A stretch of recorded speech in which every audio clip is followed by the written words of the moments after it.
The floor is yours. Thank you so much for having me, and I'm so glad to be here to meet other young Africans within the continent. As you rightly said, as we speak, there is chaos in Nigeria with having the same experience in Cameroon, in Ethiopia, and etc. So basically, in the case of Nigeria, in Cameroon, it is youths of this generation who are demanding for change in the government, for inclusion, for ending corruption, and also to work on getting the right leaders in right offices, and as well as to move the continental agenda forward. So basically, when we look at this chaos, or when we look at these situations, it is nothing that is new, because we have to first understand the history of this continent. When we gained independence, in most of the countries in Africa, we were just focusing on the political side of all that we gained, which was the so-called independence, not knowing that nations need science, nations need economic growth in making sure that we register the development that we want. Now, what we have been experiencing in the past is that leaders who deliberately neglect the interests of their people, leaders who marginalize their societies, leaders who put their individual interest and rule with their own will instead of the will of the people. So Nigerian youths are demanding for reforms in their institutions, demanding for reforms in ending corruption, demanding for reforms in making sure that youths in that country are given the opportunity to learn, given the opportunity to realize their talent, given the opportunity to have decent jobs within their own societies. And this is a problem that many other African countries today are undergoing. So if we want to look at the solution, we first have to diagnose this very problem and how we can solve it. First, we have to go back and reread on the education system. Africa's curriculum must be fit for purpose. We need to have a curriculum that is designed in the interest of the African societies, a curriculum that is designed to equip the African youths with knowledge, with skills, with sense of patriotism, that building love, building tolerance among ourselves, that we don't have to fight one another, that we can share the same platforms as we are doing today to exchange ideas, to exchange thoughts in making sure that we move the continental agenda forward. And lastly, on the side of leadership, Africa has a shortage of good leaders. We have to attest to that. We need to make sure that when we are going to the polls, we don't vote in for people because they come from the same tribe with us. We don't vote for people because they came from the same district or whatever. We need to look at competence. We need to look at soundtracks of individuals. We need to look at what is there that they offers the African society. When we have the right people in the right offices, visionary leaders for that matter, that holds to the African value and realize that the continental development lies in our hands, then we can pave a way forward for the African society. And as we are talking about science today, we need to make sure that technology, science, and its advancement is very key in the continental development. And we need to have that included in all our policies in both national level and as well as in the continental level, in making sure that we equip the African youths with that knowledge of science, technology, innovation, and creativity to be able to combat the threats of change, because it is inevitable and changes are going to occur in the fastest possible way. So we need to be well equipped in making sure that we can realize our development without being tampered by the coming of new technologies, lost in the job market, advancements of other economies, marginalizing Africa as a continent. And we can do that. We just need to do or we just need to make more research. We just need to make more findings. We just need to make sure that the African youths are in the center of development. Thank you.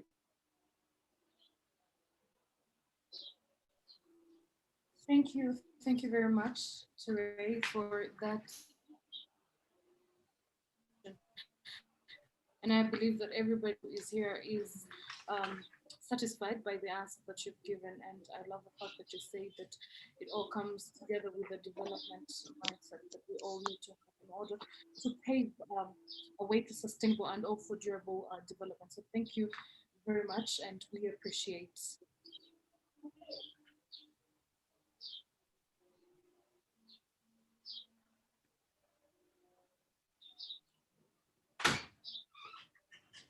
So we're going to be having somebody else. Thank you very much, Mr. Toure. Um, and especially for those, forgive me for not actually talking more about Mr. Um, Osman Toure, who holds a degree in different and also holds different certificates in development related areas as in sustainable development goals and as well as global health, and of recent a postgraduate training certificate in leadership from the aina think tank in Kigali, Rwanda. So he is a mentee of Professor PLO Lumumba from the Lumumba Foundation, Kenya. And of course, he has also been in the list of most outstanding students in all schools and set both moral and academic excellence aside his schooling.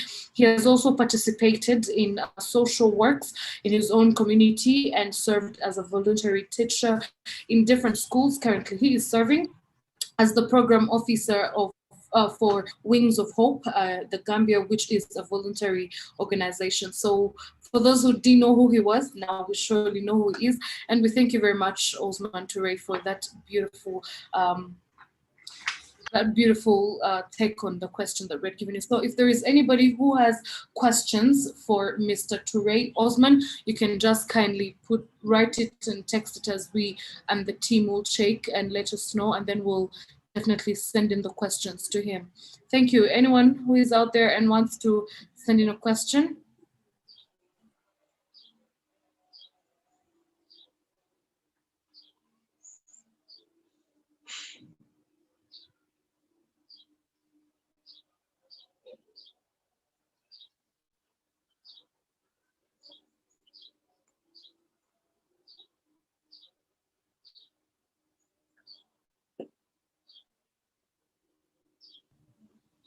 All right, since some people haven't yet sent the questions, but of course my other colleague, Eddie Robert, will be helping us checking for those questions, and then we'll definitely bind them together and we'll send them and we'll tell them to you, Mr. Osman Toure, as we head on to our other speaker, who is a very important lady, I must say, and we can't wait to also hear from her. So let me just talk something about her and talk about her name as well. I know you're all waiting to hear who it is. It is our very own Ida Ganga, who is going to be also sharing with us. She's a very important lady, and she is the regional head of UNESCO Emerging Technologies at UNESCO.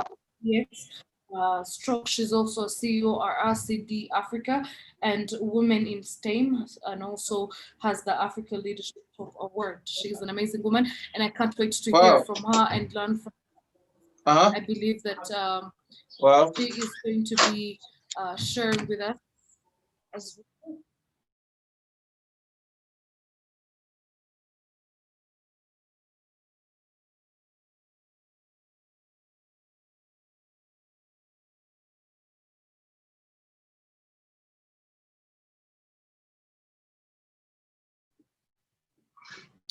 Hi, I think now you can hear me. I was talking about the amazing person who's going to be talking to us, and she is none other than Ida Nganga, who's going to be also sharing with us, a very important lady. I'll share that she is the regional head, UNESCO Emerging Technologies, and at Chair UNESCO BX, and she's also CEO, RCD Africa and Women in STEM, and also has an African Leadership Top Award. And we definitely can't wait to hear what she is going to be sharing with us. So her questions will go as, how has science shaped modern society? I think that will be the first question, and then we will share the other question that she'll also be guiding us in. So are you there, Miss Ida Nganga?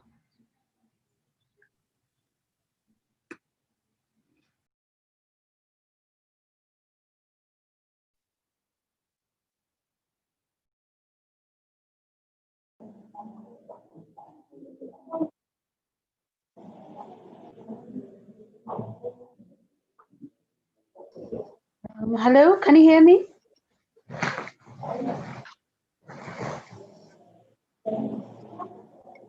Hello? Yes, we can hear you, Miss Ida. Can hear you. Yes, great. I think it's on the video that might not be working, and probably, is it work? It should be working any minute. Yeah, right. So thank you so much. Actually, yeah, I'm so excited to be here. That was a beautiful intro, and I think I really must say that I'm honored, or I feel very, very proud to be here amongst such visionary individuals, if I may say so. I was thinking that Pierre Lumumba, I was actually waiting for him to speak first before I answer any questions. So maybe you can advise, should I wait for the guest speaker to speak and then respond to the questions? We can start with a question that we asked, how has science shaped modern society, as we wait? Okay, no problem. Number one, I think it's important for all of us to understand that science by itself is not, it does not work in a silo. A silo means that it does not work in a vacuum. So when we talk about science, it's important to actually, for people from my background, it's important to emphasize that science and technology are actually at the nexus of innovation. So when you talk about science and technology at the same time, then definitely you must be talking about innovation or groundbreaking ways forward. And this is actually one of the reasons why we at UNESCO Emerging Technologies are focusing on technology being an enabler for all SDGs. As you might have noticed, for those of you who have been careful enough to go through the Sustainable Development Goals, there is no specific goal that speaks about technology by itself. And this is the reason why I'm amplifying or emphasizing that technology is an enabler for all the SDGs. It's not a standalone issue. You use technology to enable you to do something better, to innovate. And by innovating, we're talking about doing something better or faster, or doing more things and with less resources. So better, faster, more with less. That is just a simple way of remembering what innovation is and how you can apply it as an individual. Science, in its very nature, is discovery, and discovery leads you to look at solutions. So when you look back at history, and for me, being a woman in tech and specifically amplifying the voice of women and youth, revolution was always brought about by not the governments, but by society. Governments always played a catch-up game when the revolutions have already happened. So if you're sitting there in your living room waiting for the government to do something for you in terms of policy, in order to create an enabling environment for you in order to go out and make change, you're going to be waiting for a very long time. If you look at the history of the whole world, revolution has always been driven by society first. It comes from the society, and governments or other bodies or agencies of power try and catch up, not only with the ideology, but even with the energy that drives revolution. So when we're talking about how science has impacted society, you have to look at that as a very key fulcrum or a driving factor of how things are going to happen and how they've happened in the past. You will remember I mentioned youth and women. Why the energy of the youth has galvanized society to move forward is because by the basic nature of someone being a young person and even a woman, is to have solutions, to create solutions or to look for solutions in order for their immediate environment to be better. So that tells you that the youth and the women, even of today, are very, very powerful and should be at the helm of driving science and technology innovations. Now, if you look at the past, I know there have been revolutions which have been politically driven, but there have also been revolutions such as the Industrial Revolution. There have been revolutions such as the Agricultural Revolution. I think most of you will remember that, the Agrarian Revolution. So it's not just a matter of the political environment making someone so uncomfortable that they have to go out into the streets. It's also a matter of someone listening to their inner voice and saying, I cannot continue living like this in my community. I myself can take it upon myself, not only to make change, and I don't mean political change only, but they have decided to make political change in terms of galvanizing their communities and looking for solutions. And most of these solutions are built on what is available, the resources that are available around. That makes you know that science, by its very nature, comes from what is around or the resources that are around individuals. So if you're going to talk to us about how science has impacted society, then here we are, the people who can possibly drive it to the next level. Now, probably just to wrap up, but give me a sign so that I can be able to know. Just to wrap up, I would just like to, sorry, I can go on. Yeah. Just to wrap up, I would just like to emphasize and probably to give a call to action for everyone who's on this call. You do not have to wait for a call like this or a webinar like this that is going to talk about how things have been done. I would just urge you, because I know in your spaces you're driving change, I would urge you to continue with those initiatives you have already started in your community. Those initiatives you have already started are the ones which are going to change the world. The initiatives which changed the world before, and I don't want to go as far as talking about international innovations, because every time we talk about the same people, we talk about, the invention of this vaccine, that vaccine, or, you talk about the same people, the Pascals, but or the Einsteins. But in our own communities, we have had innovators who have actually used the resources around them to create solutions.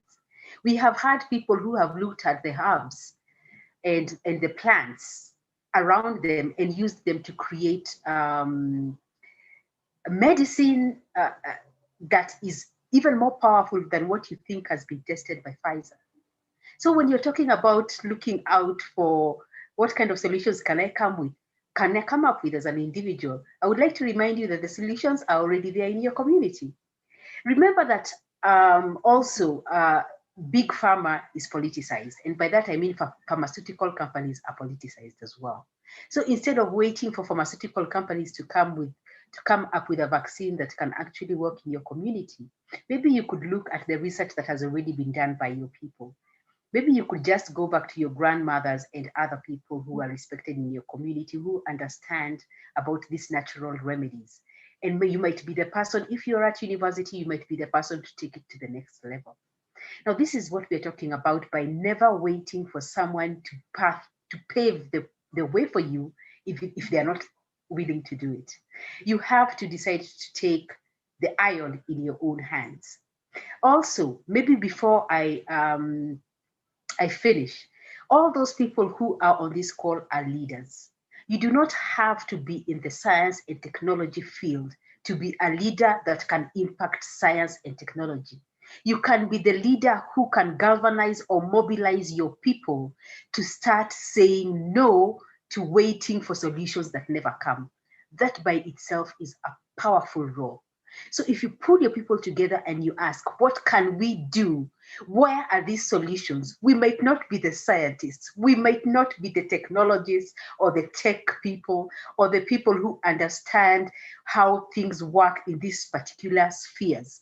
But we can be the people who decide when and how we are going to have change in our societies. The day you decide that, you have totally changed how things are going to work. You have changed also your path. You have also made a way for your people to be recognized and to take an active role on how things are going to happen, not only in your society, but also in your region, in your nation, and subsequently in the world. Remember, change was started just by one person. It doesn't matter which example you're going to give me. So do not say you're powerless. It started with a single person say, I'm going to be that person who's going to start. So it all begins with starting. Who is the person that starts? You have wonderful examples, even not only of youth, but also of women. Women in the past who probably were working with their husbands who were in the scientific fields, but were doing most of the research or were doing most of the implementation in their own houses. I know many of these women did not get the recognition that they deserved. And I'm not going to name them all because it's such a long list. And it's not only the people who are in the Western world, but also here in Africa. We also have youth who were in those households who saw how things were being done and they tried to do things differently. The only thing that stopped this youth to be the next or probably even better than their parents is the belief that they did not have the background of science or of technology. Come on. If you've already seen something being begun and you're learning, you're in the environment where you're on the first or on the forefront of learning, then you're the best person to go and apply. And you're also the best person to come back and say, this has worked, this has not worked, and you're definitely going to hold a bigger role than the person who you thought was the owner of the solution. Because these solutions are affecting you. Your feedback is the one which is going to shape how that solution is going to work. The future belongs to you. It belongs to you and me as youth and as women. We are not going to be sitting on the sidelines anymore. We have seen this happen over and over again. We had the solutions in our bedrooms and in our houses. Why didn't we say anything? We had the solutions in our groups, those cliques and teams and friends and colleagues and people who we hang out with. We have discussed so many solutions, but we have never taken them forward because we felt that only someone with a written paper can go and present on what the possible solutions could be and on what is working and what is not.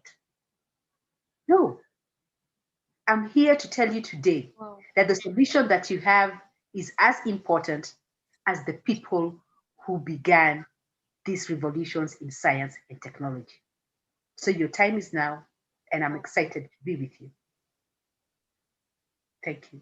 Wow, that was very, very uplifting and very inspiring. I believe that everybody here that is on is very uplifted by the message and the wise words that you've just told us. I believe that it has woken up a lot of energy and a lot of fire in very many people who are on and live right now. So just like you had told us, on my participant list, I can see our very own Professor PLO Lumumba. So there are very many questions for you, Miss Ida, very many, but I think it's very respectable if we first get to hear from our chief guest, our keynote speaker, who is going to be Professor PLO Lumumba, going to be sharing with us a lot. Then we can come back to you and you share with us other questions and many other questions that people have for you.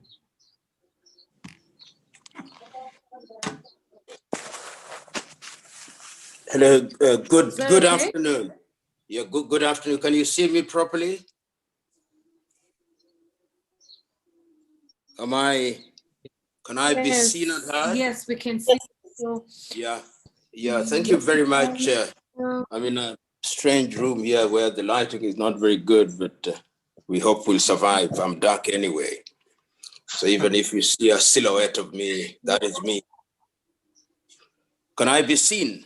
You're welcome, sir. Yes. Yeah, Yes, let me. Yes, we can see you Let me clearly. start by saying how glad I am that a conversation is going on in Africa amongst young people about the role of science. I know that you have chosen to restrict the conversation around the pandemic, but I hold the view that when we talk about the role of science now in Africa, it ought to be beyond the pandemic. And my own view is that there is no beyond the pandemic. I believe that this particular virus will be with us, as indeed other viruses have been with us over the years. And that humanity will learn to live with the virus as indeed it has learned to live with other viruses and bacteria throughout the ages. And what is science? Science, I think, is the one thing that has transcended boundaries artificially created by man. Science has transcended civilization. Science is as basic as the discovery of fire and its uses. Science is as basic as the discovery of the wheel, which revolutionized transport. Science is as basic as being in our ability to manipulate nature or to subdue nature so that it can aid our enterprises, whether it is in agriculture or in other fields. Science is as basic as aiding our transport. Science is as basic as in understanding the behavior of animals and using animal products to create products that can help us cure diseases. Science is as basic as our manipulating the flora and fauna for purposes of improving medication. Science is as basic as helping us to understand the theory of relativity and using it for purposes of aviation. Science is as sophisticated as aiding our communication, so that through media such as this, we are geographically apart, but we have the ability to communicate. It is as important as in the area of biomedics, as in the area of mobile telephony, as in the area of Internet of Things, and as in robotics. So science is really the thing that has dramatically changed the world. The question that I hear us asking now, is how can we deploy our scientific knowledge for the sake of addressing this extant and existential threat? That is the pandemic that we are in now, the coronavirus. And I hold the view that it is important that we go back to our education system and to ask ourselves how in the last few years we have changed our curricula so that the curricula creates an environment where young men and women who are innovative and are inventive are in a position to invent and to innovate.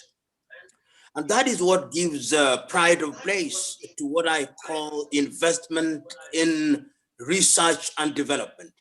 If you look at the history of very many countries in the recent past, you will see that a lot of money has been dedicated, and not just money, but other resources, including human resources, have been deliberately deployed in a very deliberate and organized manner in order to influence processes. Many countries in Africa are now going through curriculum review. And the whole idea is to enable our young men and women to be equipped so that they have the intellectual wherewithal and what I call the intellectual firepower to unlock the mysteries of science. And when we talk about unlocking the mysteries of science, they are to be in the arena of pharmaceuticals, which we must be talking about now, that we are focusing on corona. We now hear, for example, that vaccines have been discovered or developed in Russia, in China, in the United States of America, in the United Kingdom. In this during this pandemic, we had the Malagasy Institute of Applied Science coming up with COVID organic. We no longer talk about that because we believe that good things can only come from the conceptual West and increasingly from China. That is one of the things that we must really deal with, our inability to appreciate the things that we produce. We also know that the Louis Pasteur Institute in Dakar, Senegal, also developed a rapid testing kit for corona. In any event, I wish that the name of the Louis Pasteur should be changed. Not that I'm downplaying the role that Louis Pasteur did, but why can't it be the Leopold Sedar Senghor Center or the Cheikh Anta Diop Center? Be that as it may, we don't talk about the rapid test kits. We talk about masks being made in China and in Korea and in Vietnam and in Laos and in Cambodia. Yet I know that there are people and companies in Africa that are now making masks. Why can't we have an African standardization bureau that is going to deal with these things? We are talking about vaccines that I've already mentioned. And these are going to come out of Pfizer. They are going to come out of Johnson & Johnson, SmithKline and Beecham, and all these Western and Chinese companies. Why can't we get companies in Nigeria being enabled by their government, companies in South Africa being enabled by their government? Why can't we have the universities in Africa being utilized for that purpose? I see somebody is directing me on how to deliver my speech. I believe that is out of order. I'll make my speech the way I make my speech. So in a nutshell, it is important to note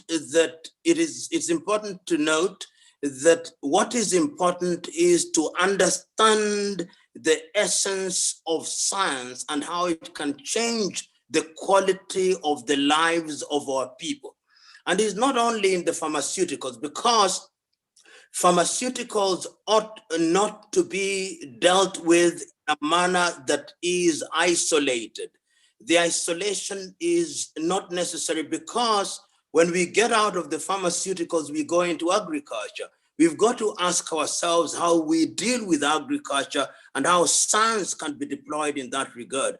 And as I said at the very outset, it is important to appreciate that science does not know boundaries. If you go to countries such as Israel, there is something to learn from them about dry land agriculture, how to use our resources, how to green the environment, how to use drip irrigation, how to use hydroponic irrigation, and all those things. And it is important, therefore, that African governments collaborate so that we deploy a lot more resources in the arena of science and technology.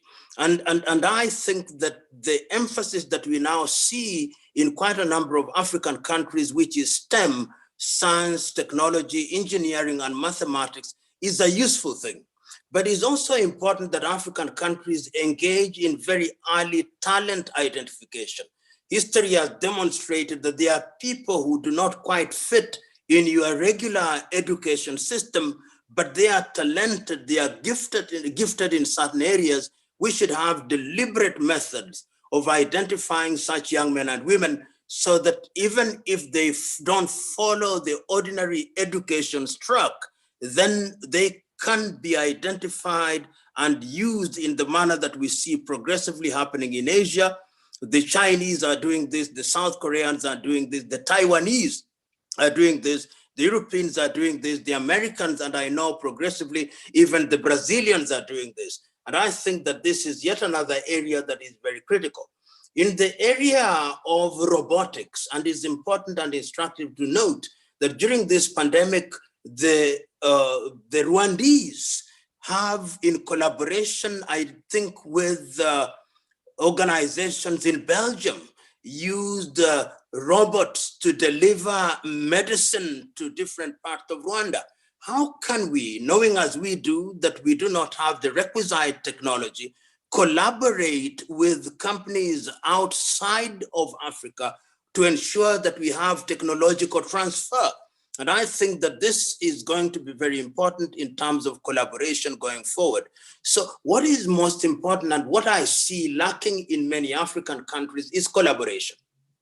I remember as a young student in the 1980s at the University of Nairobi, there are people who upon graduation were taken to Fura Bay University in Freetown in Sierra Leone. Fura Bay was a good school. Makerere University was a very good school. And there were many other schools that were good in Africa, Stellenbosch in South Africa, the University of Cape Town in South Africa, Makerere University in Uganda, the University of Nairobi, the University of Nsukka in Nigeria, University of Lagos, good universities.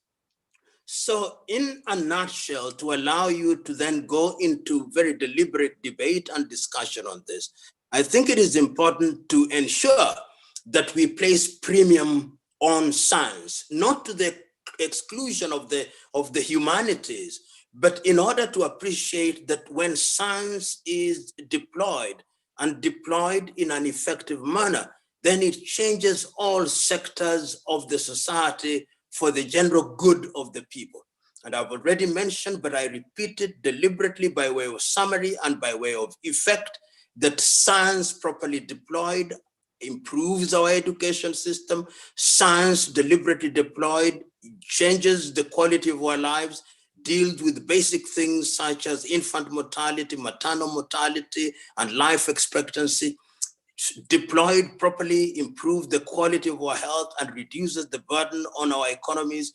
Deployed properly, it improves our food production, both in production and post-harvest loss. We have seen, for example, in Nigeria, in the month of December, the Dangote Group is going to open up one of the largest fertilizer companies in Lekki in Lagos, Nigeria.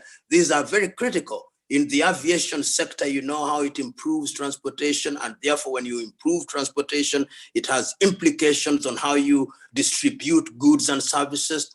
In the area of rail, it can improve those services. In technology such as we are using now, I would love to see that we have our own media, not Google Meets, not Zoom, not all these. We should have an African medium which is available to us. I know some Kenyan young man has come up with a medium which is very good. I see a student who is from Ahmadu Bello University, Ahmadu Bello University and University of Maiduguri used to be very good universities, and I believe they can still be deployed in terms of ensuring that we put premium and give pride of place to science.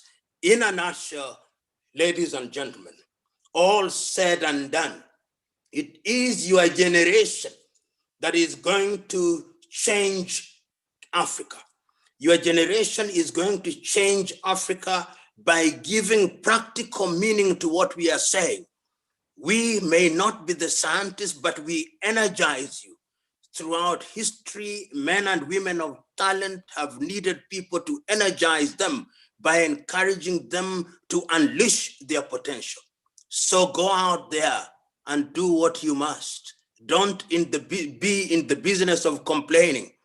Don't be in the business of merely using media used by other civilizations. Today, Africans are blogging, Africans are on Instagram, Africans are on WhatsApp, Africans are on all media. But the question is, which one of them have we as Africans created? It is your generation to go and create our own YouTube. The Chinese have done it during our own lifetime. The Chinese are doing it, the Taiwanese. Why can't you young men and women in Africa do it? This is my challenge to you. Go out there and begin to borrow from other civilizations and make Africa be an active participant in the arena of science and technology, in the arena of discovery, so that we can earn the dividends of the fourth industrial revolution. It pains me when I see traffic lights in Nairobi, Kenya. Traffic lights across Africa are being installed by Huawei from China, where our civil engineers, where our electronic engineers, where our mechanical engineers, that Huawei will be the ones that do it for us. Thank you very much, and have a good conversation around the issue of science during this pandemic.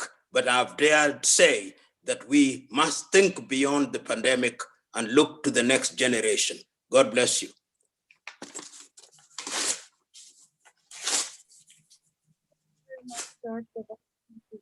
And I'm very sure that every single Thank you very much. Very, very, very happy and has received the inspiring words that you've told us. It's up to us as the youth to get up and.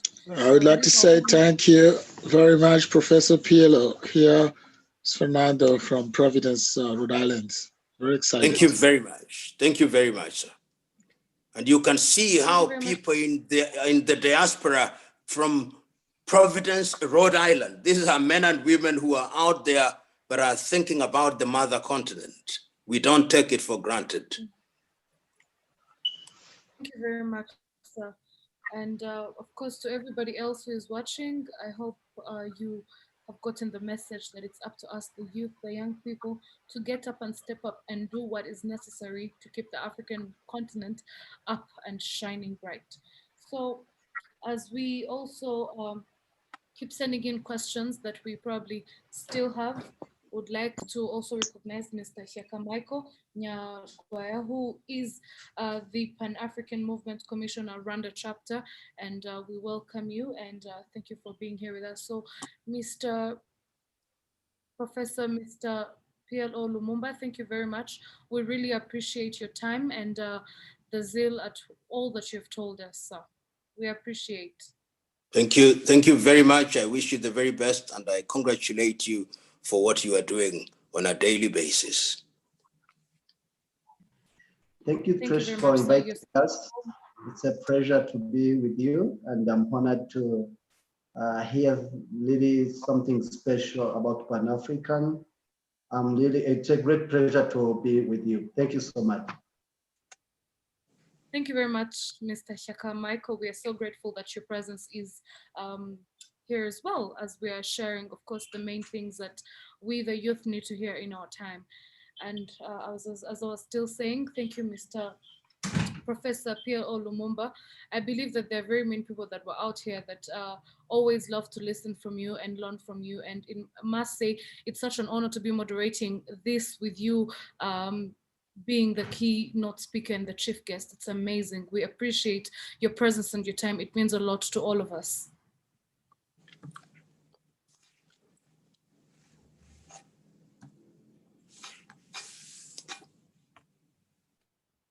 All right. As we also continue, because we still have a lot to go on, we have Toure, who was sharing with us and talking about different things, where we also asked him what we can do to pave a way to sustainable, durable development. And that's what he got to tell us about. But now we're going to be having questions for him that many people wrote. And that was from Mahamat, who asked Toure that concerning the new generation, how does mindset changing work? How does the mindset help in especially the new generation? The floor is yours, Mr. Osman. Thank you very much for that brilliant question. Yes, he is very right. In order for Africa to move forward, we must start with the consent. We must start with the mindset, making sure that the African youths are well equipped in their thinking, in their understanding of the African reality, and that sense of patriotism in them that they can grow up with, so that we will not have a problem of holding individuals within this continent and then providing a better ground for them to realize their potentials and talent within. So you come to realize that the best way in realizing this is starting with the education system. What form of education system do we receive when we go into schools? Starting with our primary schools. Many young people in this continent don't get to read, to understand anything about this continent, but instead you can be in the same school here, yet you are taught about European values, about European history, about European civilization. For that, if the African continent have no civilization, that the African continent has no history, and that has always been affecting the minds of the individuals. We have to make sure that this sense of patriotism, knowledge, and a good education system is tailored by Africans in the interest of the African society. And then we can help our youths in equipping every individual with those knowledge values, those principles within the African continent to promote that sense of patriotism, at the same time, raising awareness and consciousness about the importance of us realizing our development, because our linkages with the West is not going to help us in doing so, not in our linkages with China and other parts of the world. Thank you. Thank you very much, Mr. Osman. There was also another question for you that was, the person is called Matthias, and was also saying, I think it has been always the same thought and dialogue on the development in Africa, and the question is always unanswered by the actors. What other strategy can we use to overcome this calamity?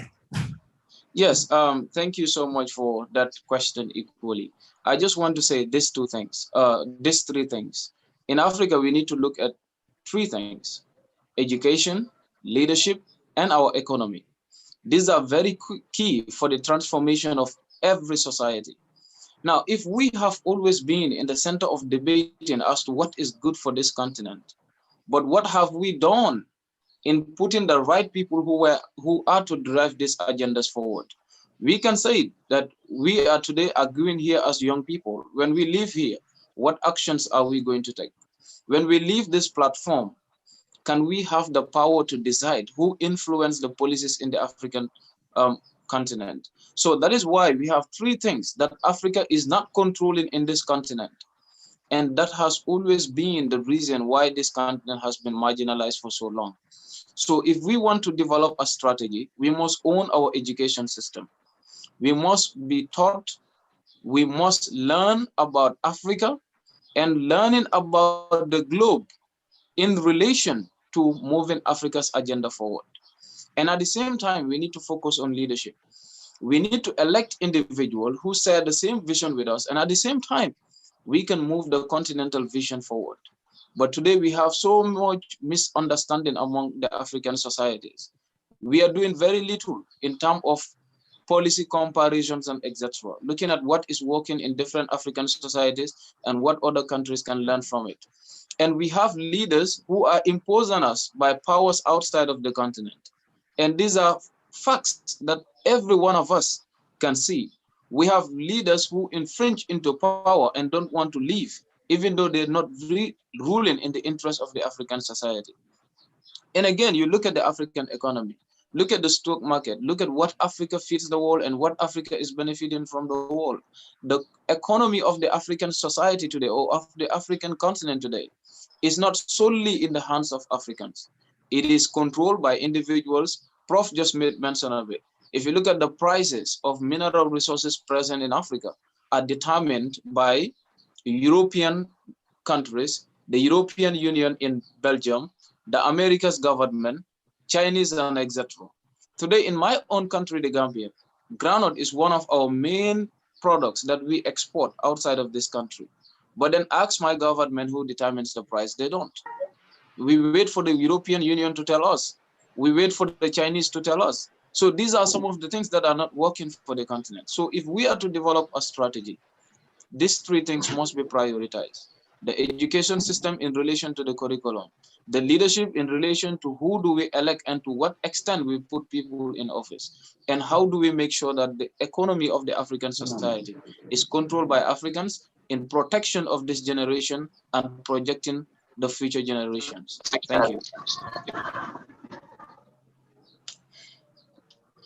Thank you very much, Mr. Osman Toure. We really appreciate everything that you have shared with us, and I'm sure that everyone who is online is really following up and is satisfied by the answers that you've given us.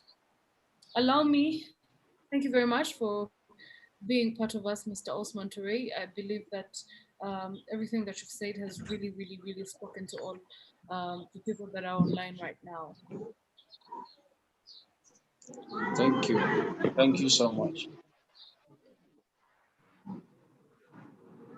Thank you very much. So, as we, before our very own Professor Pierre-O Lumumba came on, Miss Ida was still talking to us and sharing with us many insights on different things. So, if Miss Ida, you're still here, could continue.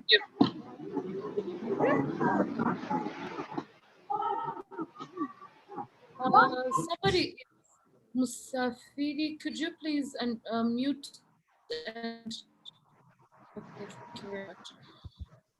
I was still saying, Miss Ida, if you're still there, we could go on with the question that we still had for you. Okay, I think it would be better if you could read out the questions so that I don't have to go into the chat box to look for the questions. Okay, fine. So there was also another question that was a follow-up after what you told us, which states that what role did it play in combating previous pandemics like chickenpox, Spanish flu, H1 and N1? Okay. Again, I think. Well, I don't know whether I want to go into a whole scientific discussion on the chickenpox and also the other pandemics like the plague that have occurred in the world. I really wanted to keep this conversation in a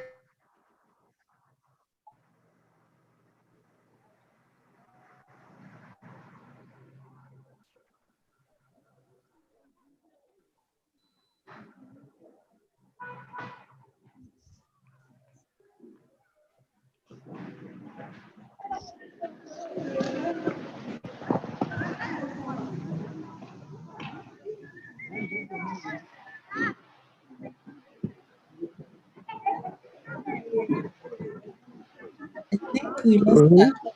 Somebody can. Okay, thank you. Are you hearing me?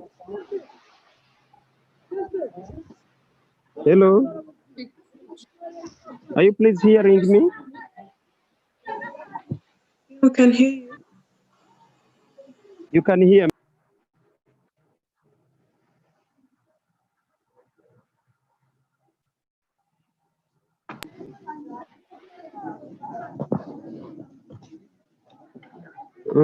Hello, hello. So we have also Mr. Mboto Hassan, who is also on and is going to be sharing with us. Sorry, Miss Mboto Hassan. I'm so sorry, my bad. Going to be sharing with her as well, and definitely have different things to also be discussing with us. So briefly before we speak,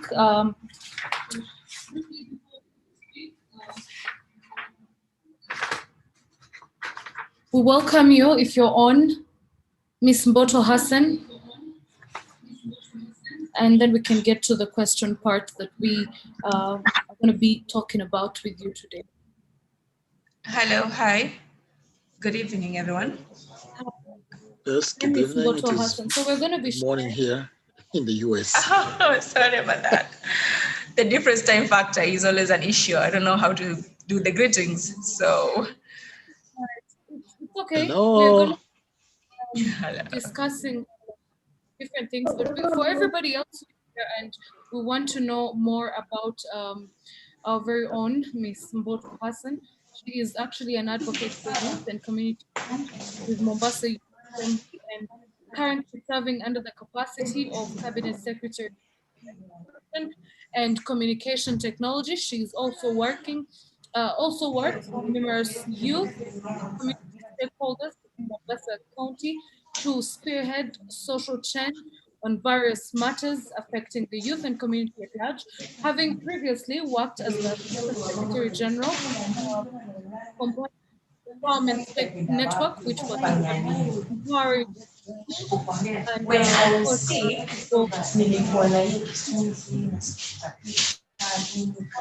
of course, offer assistance to them. Ms. Mboto also worked as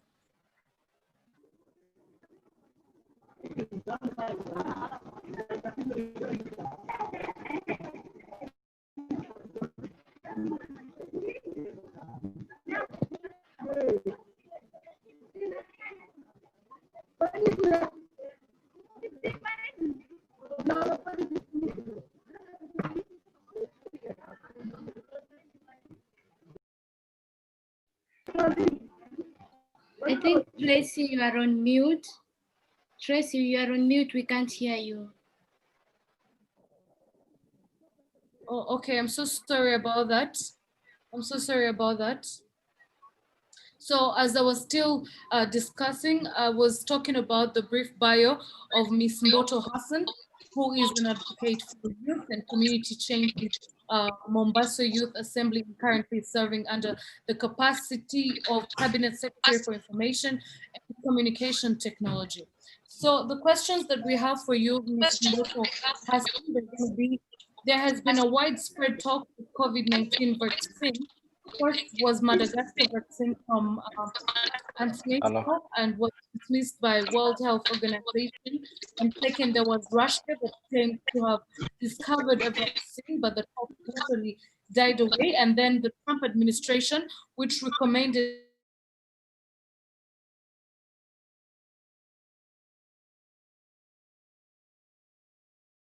that is now in the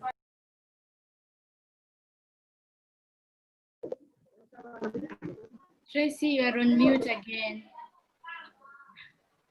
Sorry about that. As I was saying, yeah, you spoke about the Trump administration and then it muted. Just can you begin from there and on? Yes, please. Okay, so the question was, what do you think is hindering quick recovery of COVID-19 vaccine?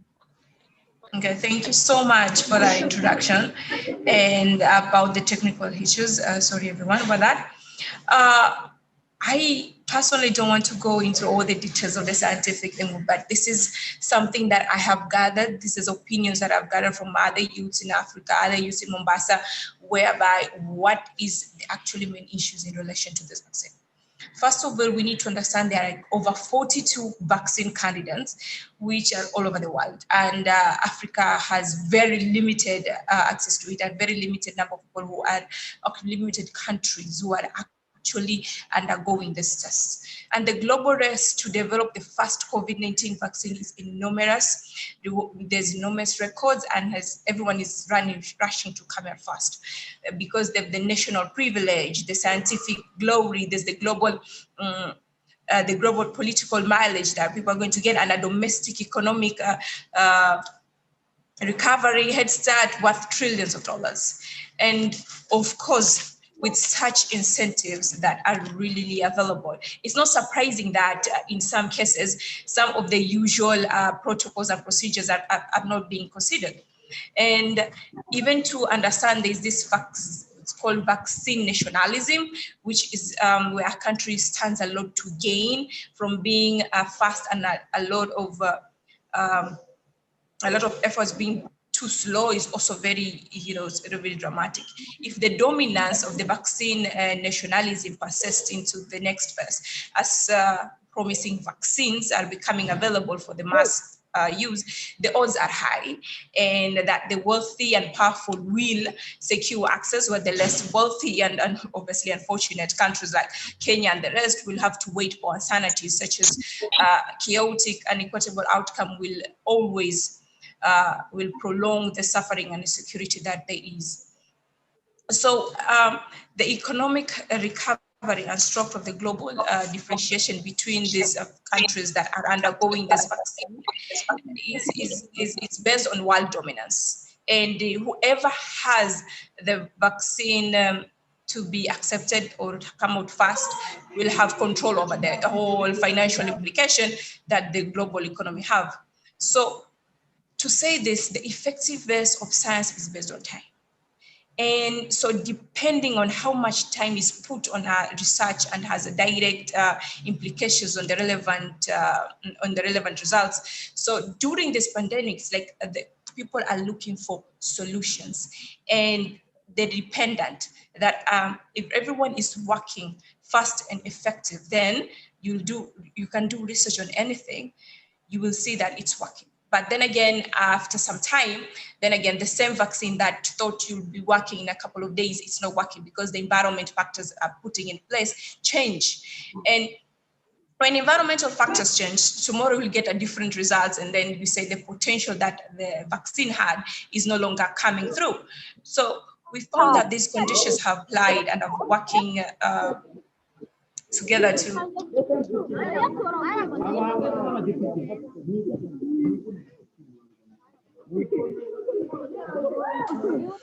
Mr. Musafiri, can you mute yourself so that we can hear only the speaker, please?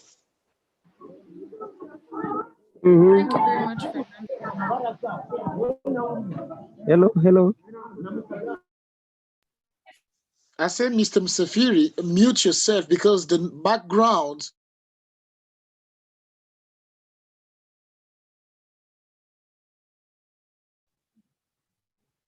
Mr. Musafiri, please kindly mute so that we can keep listening to Ms. Mboto. So the environmental factors in this vaccine, why there is a reason why people are dying more in Europe than people are dying in African countries. Well, there's so much research that have been put in place with this, but the actual example is in these little facts that we can say, you know, in our home country in Kenya, where I come from, we believe that when you do a little bit goes a long way. When you do this herbal medication, we call it Mwarobaini, it works very effectively. But basically, when you do research, Mwarobaini is chlorine, which is something that they have put into effect for the purpose of putting it in vaccine. So this is also something I would like to borrow from what Ida was just talking about. It's what little efforts that people can do around their community is what is best, and it is what is more important than trying and wait for something that is insanity. Let's all be serious and let's all be frank. If the vaccine that actually exists and come into existence, it will not first be based in Kenya or that matter, or even in Tanzania. Of course, it will be based on people who have world dominance, who will have the first class vaccine rushed out into them. So in this perspective, if it's a racing with time, then people are coming out, like Russia and China, they're all coming out to give hope, saying that this is a vaccine and there's potential into it, but in a real sense, it takes time. Not research. Science is all about time. Science is all about research. Science will not happen overnight. So it's things that we do in our community, the little things that we do in our communities that go a long way. And if Madagascar was able to come up with a herbal concoction that actually worked, I think those are the focus that we should be looking at. If in Mombasa, where in Kenya, and in Mombasa, where it's the city, that we believe that the little things that the herbal medication can go a long way than sitting and waiting for insanity that we are not sure when it's going to come for us. And we are in a situation where even the equitable distribution of this vaccine is going to be uncertain, because our system of a health system, of a system of administration that does not favor us, does not favor our economy, does not favor everybody else. So the equitable distribution of this thing is not going to be very fair, and it's not going to be very effective. So what we're trying to say under all this, the youth or the people that are living with it, we need to find ways we can live with it. We need to understand the little concoctions or the herbal medication that we believe are working. We can all base on them and find ways so that we advance in the days that are coming, whereby we will not know what the uncertainty issues that are driving us. I would like to end my conversation in that, because I find that if we focus too much on the scientific nature of it, we are not going to reach a very much conclusion on it. But what is important is science needs a lot of time, and we also have to understand that the little things or the little efforts in our communities that are driving this agenda. It's important for us to acknowledge them, and it's important for us to be able to take them into effect so that they can start working. Thank you very much.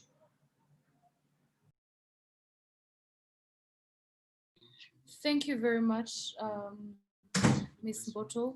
The questions that everyone sent will be read at the end of the keynote speakers who are going to be also sharing the different questions. Thank you very much for your time.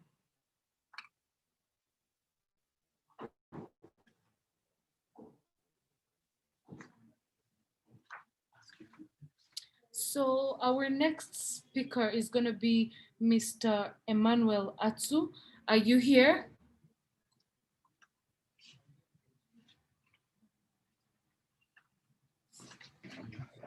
Yeah, I'm here.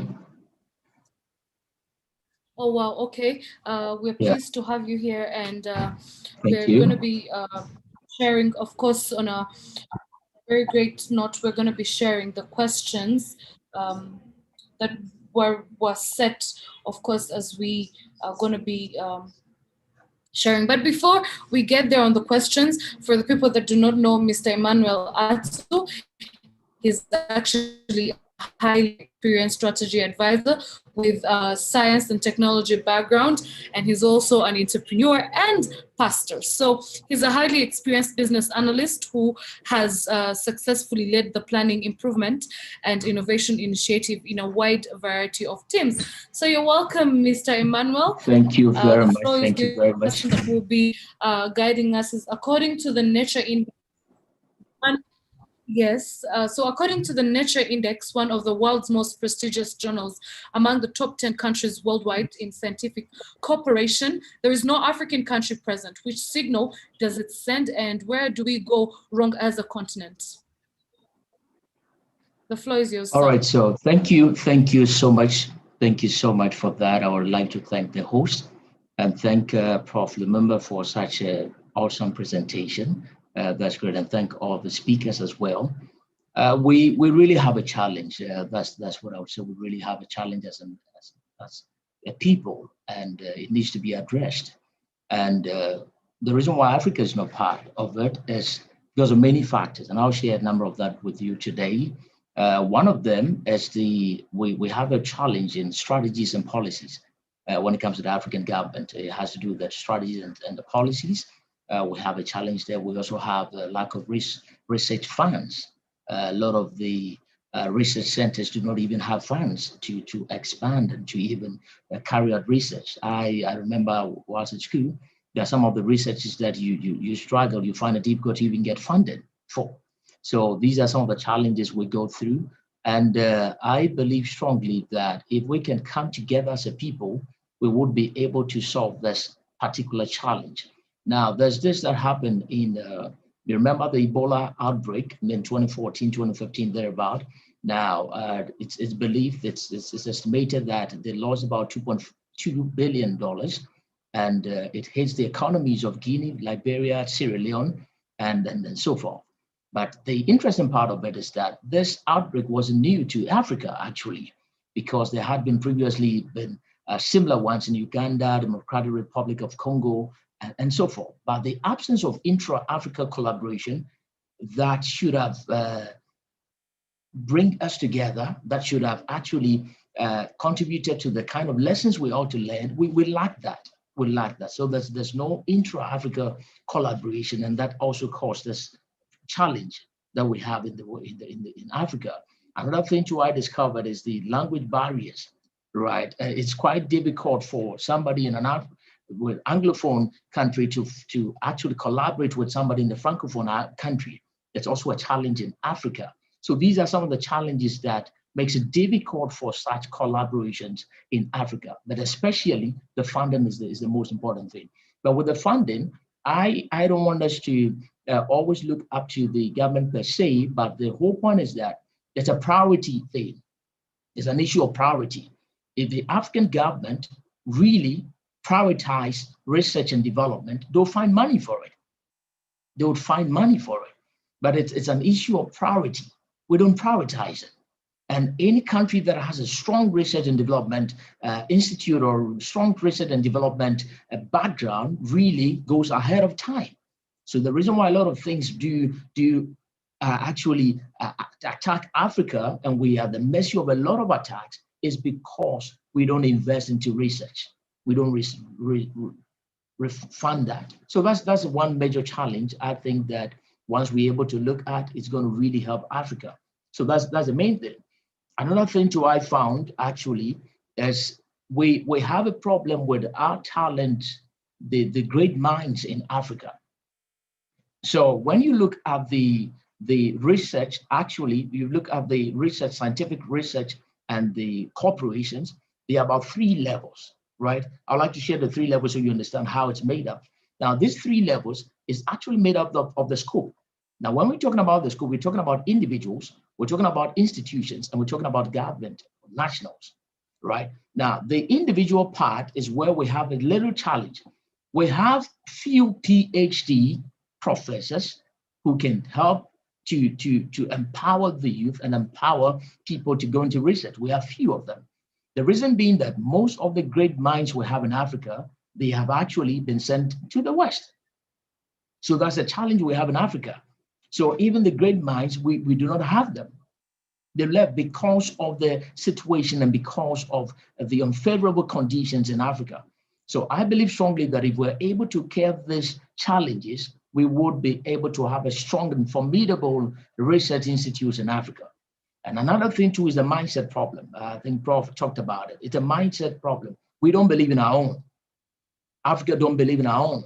I advocate for the indigenous knowledge.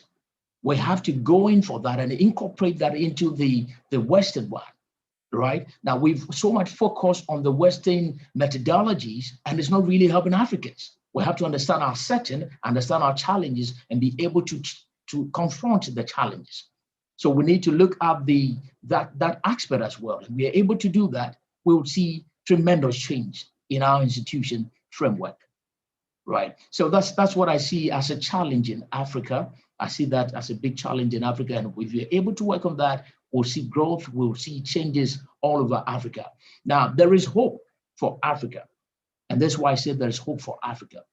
There's hope because of if you heard recently, even in Ghana, we were able to do the genomic sequencing, if you heard that, in the midst of COVID. So we are able to monitor, to track the spread of COVID. And that's a breakthrough. I think Nigeria had that. That's a breakthrough. So if you are able to encourage some of these things, we'll see tremendous change in our economies, in our countries, and in our society. So we have to encourage people to go into research, encourage the individuals, the people in the community to accept, embrace scientific knowledge. If we are able to do that, we'll see tremendous changes. So that's what I think we lack. And we're able to work on these things, we'll go forward and we'll do a lot. We'll do a lot. So that's what I think is a challenge, right? Well, thank you very much, Mr. Emmanuel. That was very great. And of course, the different questions that have been coming in, and then we'll push them at the end where different people get to ask you other questions that they definitely came up with. But thank you very much. You're welcome. You're welcome. Thank you. We're having an amazing person who is going to be Ruth Kaveke, who is going to be speaking to us. Are you there? Ruth? Yes, I'm there.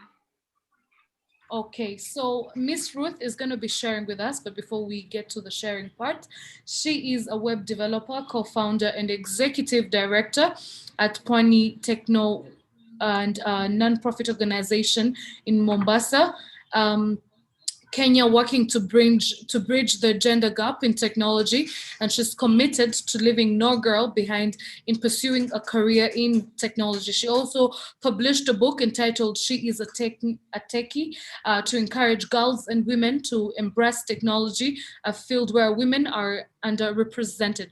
So, Miss Ruth, we welcome you. And of course, the question that we're going to be looking at is international specific cooperation has made many advantages. However, people often point to impairment of scientific quality and misuse of scientific knowledge as the main disadvantages. How can we efficiently overcome this? Is gender inequality something to worry about when talking of scientific cooperation? You're welcome. Thank you so much, and thanks for the introduction. And I'm very happy to be here and sharing with all of you. So I feel that it's very, very important for the public, even the young people, the community, to be educated on science. You find that at some point, when some scientific invention or experiments are carried out or are being shared, you find that the public do not take them positively, or at some point they have their different assumptions. Like, for example, there isn't different vaccines that different scientists and different countries are coming up. You find that some who are not educated, you'll find that they share like wrong information, share wrong propaganda, that any vaccine that is being brought to maybe Africa or to anyone, it's a way maybe like some people or some government want to eliminate or kill people. So you find that this becomes a misleading information, and you find that the uneducated or people with very little knowledge of the vaccines, you find that they might not be able to affect this.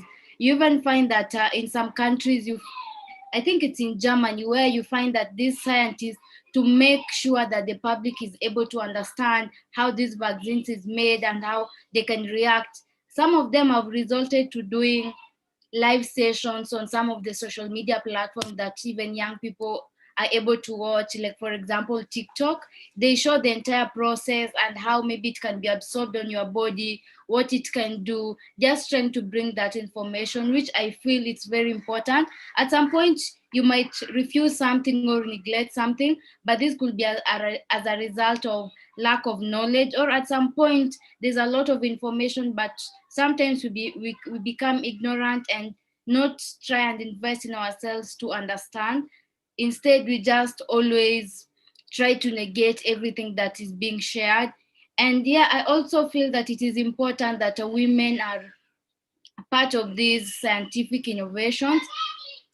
I think for a long time, we've been having the challenge of women in STEM, that is science, technology, engineering, and math.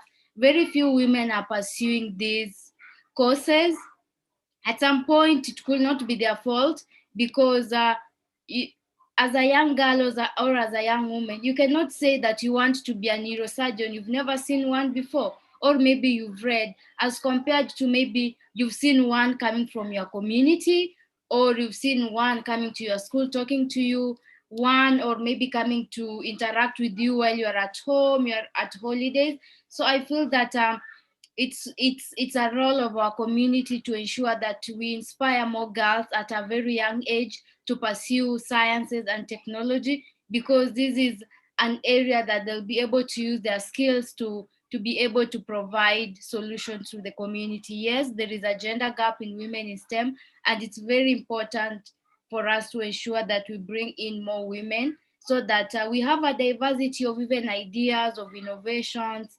Yeah, so that's my view, and thanks for having me. Well, thank you very much, Ms. Ruth. There'll be questions coming in, and then we'll have to launch them when the questions and all the guest speakers are done with their different keynotes. But thank you very much. Yes, so we are going to be getting back to Miss Ida, and this question is going to be going to her. Are you there, Miss Ida?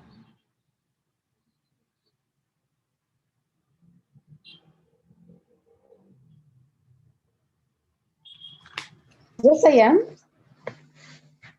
Okay, so we have another question for you, which is going to be talking about how has nationalistic moves such as Brexit and America First policies affected international scientific cooperation? Okay, in the interest of time, I think I'm going to try and make it as brief as possible. right? Sorry, I had to move from where I was, my phone went off. So yeah, I think, yes, or rather my computer had to be charged. So thank you so much for that question, Tracy. I appreciate it. I think for most of you who have followed the news, or maybe you have not, you might have realized that, first of all, if you know about Brexit, that is the exit of the United Kingdom from the European Union. And of course, with America First, they're definitely putting their own America as a priority. Now, that really leaves a scientific gap, because science is all about collaboration, and finding solutions is all about collaboration. So that is something that left a gap. And maybe I could just give you an example. When Brexit happened, there was a big crisis where there's a fund that is usually operated by the European Union, and there was a deficit of about $3 billion.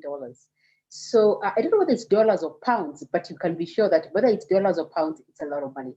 So this just shows you that it's not only about the collaboration part of it, about creating solutions together, but it's also about what kind of resources have been brought together by the power of more than one.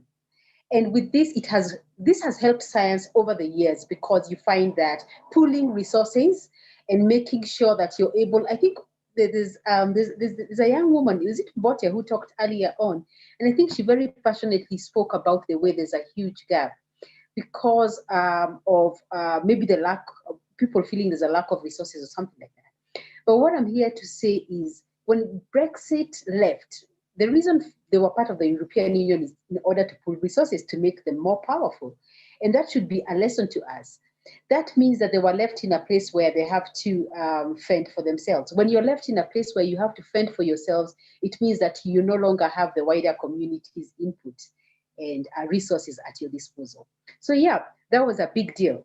It was definitely a big deal. I could give you more examples, definitely, but that would mean going into my research and sharing links. But you can do this all by yourself. Just look at Brexit, just Google Brexit and Google scientific cooperation, and you're definitely going to see more and more examples. With the US, whether we like it, whether the US likes it or not, they have been built on the backbone of other communities and other communities' innovations and ideas.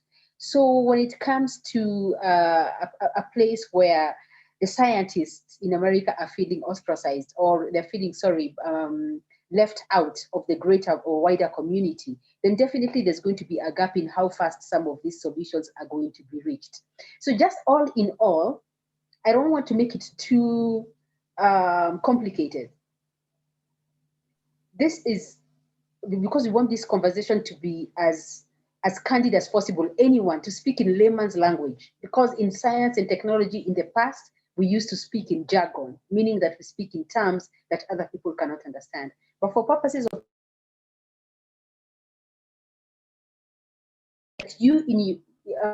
is for when you are more than one, you definitely have a greater power and you have more resources at your disposal. With Brexit and with America First, it put them at a disadvantage because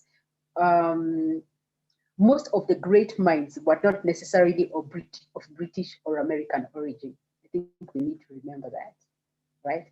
And so that is just a lesson to all of us that do not break what is working. If something has been working for hundreds of years, collaboration amongst people of different nationalities, coming together and come up with solutions, scientific and technological solutions that actually work. If you break that, or if you separate them, then the fastest, the fast growth that probably was exhibited before might not happen, and the resources that were at your disposal might be less than you thought. So yeah, those are my thoughts. Thank you very much, Ms. Ida. We really appreciate. And of course, we have another question that will come after the other speaker that is going to be speaking now. So we'll be having you again. Okay, thank you. All right, so the next speaker is going to be Ms. Leonida Odongo, who is a Kenyan social justice activist with vast experience in grassroots organizing, advocacy, movement building, adult learning methodologies, and research. So, Leonida, are you there?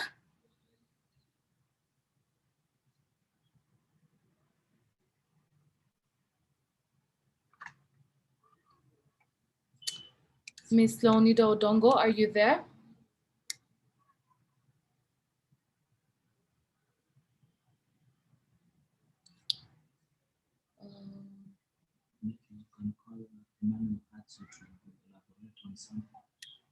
All right. As we wait for Ms.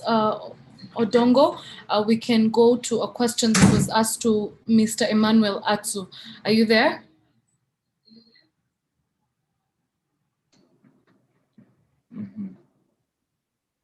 Yeah. All right, sir. So this topic goes as topics to be discussed this year include access to water as set by UNESCO. According to the UN, water in sub-Saharan Africa, with a population of over 1 billion people, only 24% have access to clean water and only 28% have their own sanitation facilities not shared with other households. So which is obviously a development hurdle, yet we have some of the biggest freshwater bodies in the world, like Lake Victoria, Tanganyika, longest rivers like River Nile, and the Congo. Why is this access to water deficit, and what is it we can do to quickly close this significant, huge gap? The floor is yours, sir. All right, thank you so much one more time. So the water deficit, it's a challenge, but I don't see it to be a challenge because we already have solutions around us.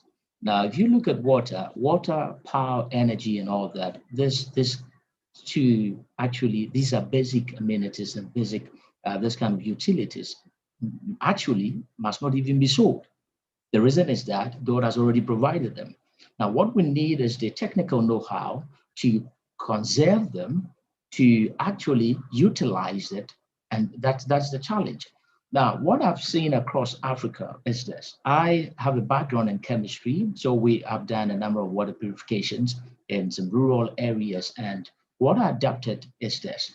We go to the rural centers, we teach them how to conserve water. That's the first thing we need to do, because what we have is what we have. We can get it anywhere, right? We have to first and foremost conserve the available water resources we have, right? The other thing is to invest into technology on how to purify water and to treat water. Another thing we have to do is the recycling of water. Now, there are certain basic water purifications that we can teach people in the indigenous, the rural areas and all that could help them. Because if you look at the water they drink there, it's not really helpful, right? So we need to teach them and educate them on this. And that's why science and technology plays a role. To me, I don't see the cost aspect per se, but it's our willingness to do it. If we are willing to do it, we can educate them and they would be able to conserve it. So one way to close the gap is to first and foremost conserve it. We treat it and we purify what we have available. There are some technologies available now that can actually purify water. There are a lot of equipment that have come up that can purify water. So we can set and decide to purchase some of them, get into some rural areas and help them out. There are boreholes drilling and all that's coming up for boreholes, reservoir, creating all these things. And one of the challenges I saw is the insufficient infrastructure in major cities across the continent, insufficient infrastructure. And also that kind of conservative mechanism that would help to treat the water and to reference those kind of things. Now, if you realize in the olden days, our fathers of old, there's this indigenous knowledge they had that helped them to really respect nature. So we can even go back to that kind of knowledge and preserve the water we have. You know, the ancestors and all that, they see water as gods. They see water, they see the natural things as God. So the reverence, so they don't contaminate it. They don't spoil it. They make sure they preserve it. So these are values we can learn. We can adapt some of these values into what we've learned from the West. We can put all this together, incorporate all together, and we will be able to preserve the water. So to me, I see that there is the possibility of conserving the water in Africa. If we can do that, we can change the entire ecosystem and things will get better for us. Thank you. Thank you very much, sir. Thank you very much. And I'm very sure that everyone has gotten the insights that you've shared, and I believe that everyone is very well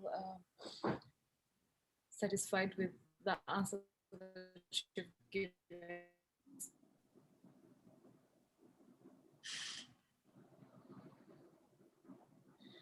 Thank you very much. So is Miss Odongo here?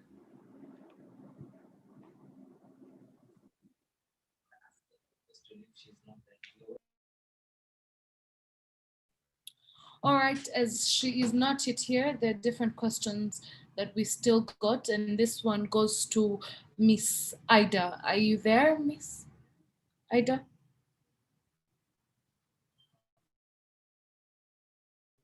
Yes, I am. Yes, I am. Go ahead, Tracy. Okay, so the question is, if it is one takeaway from this special day, what would it be for the people that have attended?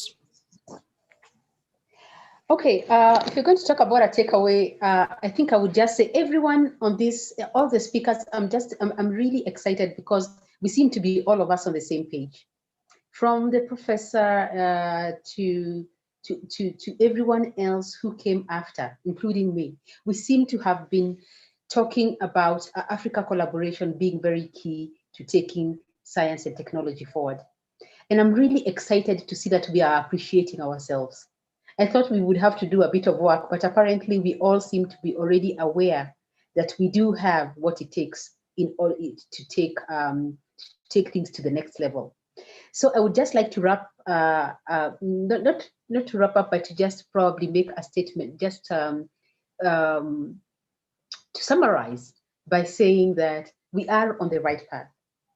We have what it takes, and we have, on top of that, the spirit of collaboration, which comes naturally to us. You had the question which was asked to me by Tracy earlier on. How come she didn't ask me about Africa disintegration? She asked me about the British and Americans. Those are the people who are already disintegrating. So it means for you and me, we already are coming from a society which cooperation was a way of life. All right. It was not about individualism for us. It is for the West. It has always about being me first. And that is why you're seeing things like this, because it comes from the individual. If the leader thinks me first, then what do you expect his administration to do? It will probably do the same thing to the world. So here, if we already have a cooperative kind of sense and values, then let us build on that. We already love working together, probably because we don't like having the solutions by ourselves. We also don't like to take we are smart. Smart means that we don't want to take years to come to the solution where your sister or brother or neighbor across the road might have a better solution. So it's common sense and cooperation for Africans to come together. So what we need to do is probably now to just look at what we already have at hand, and then we be smart enough to take the information or what we are learning from the West and put it together. Because like it or not, there's a lot of technological innovation that is great that the West and the East have already managed to do. So it's just what we need to do what the Japanese did. You go and get the knowledge, which it's called knowledge transfer. We go out and we get the knowledge, but we make sure that we bring it back to our people and we experiment in our own places. And then let's not also forget the solutions, which I spoke about, which might already lie in our areas. We might as well start experimenting with those ones. This is two-way. I hope you're getting that. Get the technological transfer the knowledge from the West and the East. Okay, we bring it here. And then also two, on parallel, not one before the other or one after the other, parallel, explore the solutions or the remedies we already have at home. And then we find a nexus, which is a meeting point. This is going to be something which is ours. And that is what I would just advise everyone to look for. In your own small way, you are strong enough, believe me, you're smart enough to take this forward. The Gandhis and all those other leaders, they started with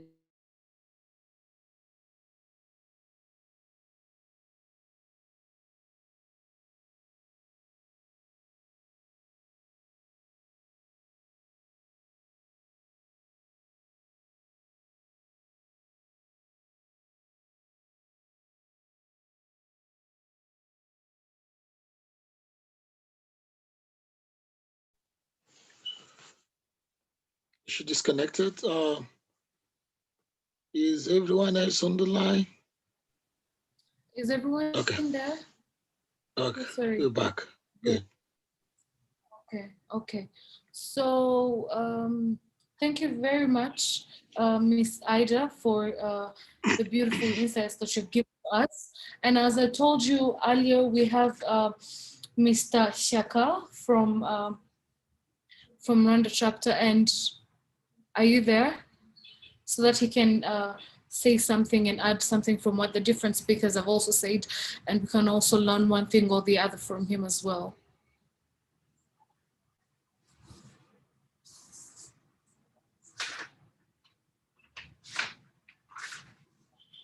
Is it there? Mr. Shaka Michael?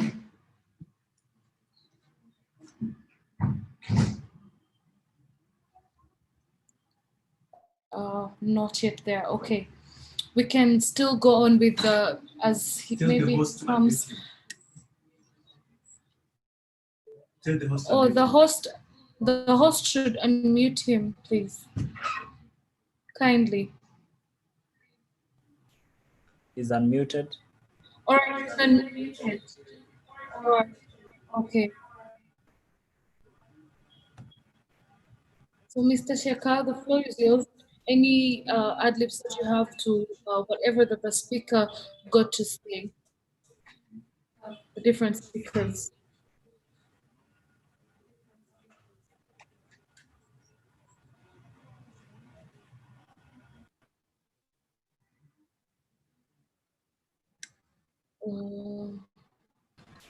Mr. Shaka, are you there?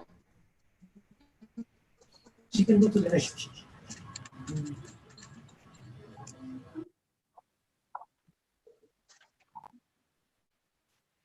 Okay. Not yet there. Okay, fine. So we had a few other questions from different people, and there was a question that was directing to Miss Ruth. Are you there? She's still unmuted. Yes, I'm there. Okay.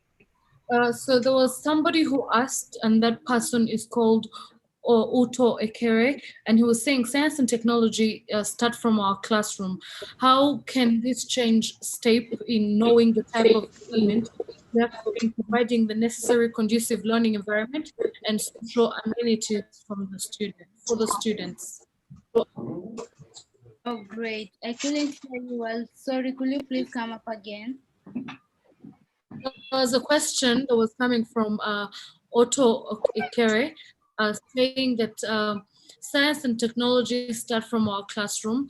How can this change step in knowing the type of government we have today in providing the necessary conducive learning environment and social amenities for the students? Okay, so I think that's a very good question. And I just working from the nonprofit sector and also with the programs that we run at Pwani Technogirls, we also do some of the STEM programs with the high school and primary students. I feel that a nonprofit or civil society organization run by different people, young people, different organizations, play a very play a very vital role to enhancing this program. Like for example, if a school or a government is not able to implement some of these programs, the non-profit organizations and programs that are being adapted by schools, running them during club times, I think also you should not underestimate that. That sparks creativity and also that urge and passion for the students. I remember last year we were doing a project called Google CS. For the first time, my organization was able to go outside like the city, Mombasa city. So we went into the rural setup where at some point you could not even access, you're not able to access like public means. You can even you go for a very long distance space using motorbike, like 1 hour or 2 hours non-stop. And we realized that there are also non-profit organizations that have been supporting the kids, and the kids were really, we were doing a technology program and the kids were very passionate and very eager to learn. So I really insist about the non-profits. At some point, if we wait for the government to come up and do some of these things, it will take some time as compared to we as young people or we as the community develop an initiative and take to these schools, and the kids will be able to learn. And by the time the government is bringing these programs, at least they have basic knowledge and skills to be able to venture into STEM. Yes, yes, thank you very much, Ruth. Thank you very much. So there's also Mr. Vincent Omonga, who is also part of our key not speakers. Is he there? Mr. Vincent, are you there?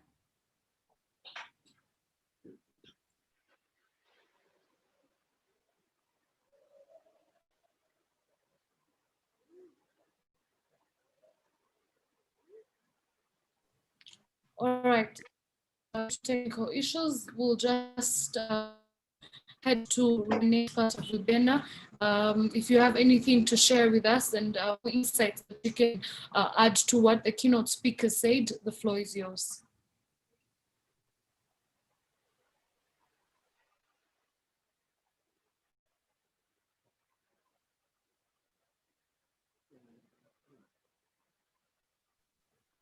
Renee, we can get you. Are you there?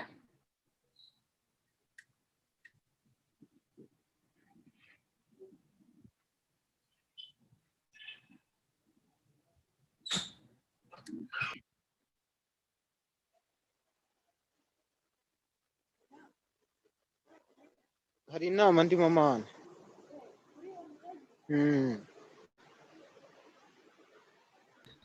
There is someone who's not muted. Please mute so that we can be able to hear from our speaker.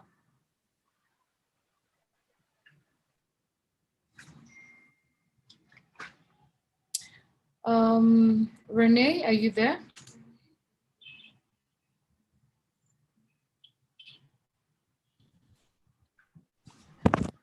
Thank you. Am I audible?